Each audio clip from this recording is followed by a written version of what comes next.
आज अलिकति फरक विषयमा गफ गरौँ है। 30 वर्षको महिलाको पाठेघरमा ट्युमर देखियो, अपरेसन गर्न पर्यो र कारणवश पाठेघर सँगसँगै उसका दुवै अण्डाशयहरू पनि फालियो। उसको महिनावारी रोकियो, विभिन्न किसिमको गाह्रो समस्याहरू आयो, तर उपचार गरिएन, छुट्यो। जब उहाँ 45 वर्षको पुग्नुभयो, उहाँ 81 चिप्लिनुभयो, लड्नुभयो र उहाँको मेरुदण्ड भाँचियो। त्यसपछि उहाँ अहिले चाहिँ खाटमा सुत्नुपर्ने अवस्था छ, उठ्न सक्नुहुँदैन। एउटा कहानी। अर्को 35 वर्षको महिलालाई यसै गरेर चाहिँ हर्मोन 81 महिनावारी रोकियो, उहाँले केही उपचार गराउनु भएन।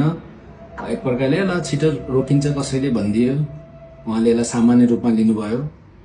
तर उहाँको पारिवारिक कलह सुरु भयो, हस्बेन्ड र वाइफमा सेक्सुअल लाइफलाई लिएर चाहिँ डिस्कसन सुरु भयो, किनभने उहाँको शरीरमा हर्मोन थिएन।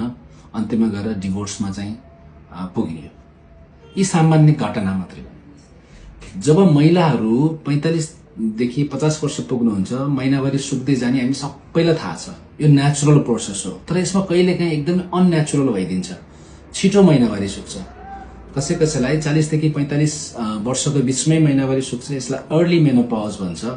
र कसैलाई त 40 वर्षभन्दा तल नै महिनावारी सुक्छ, यसलाई हामी प्री मेनोपज, एकदमै प्रिमेच्योर ओभरियन फेलियर पनि भनिन्छ है त। कसैको सर्जिकल्ली अपरेसन गरेर पाठेघर र अण्डाशयहरू फालिएको हुन्छ, त्यस्तो अवस्थामा पनि त्यसलाई नि मेनोपजको रूपमा लिन पर्यो। त यसलाई हामीले एकदमै सामान्य रूपमा लिएको मैले भेटेको छु।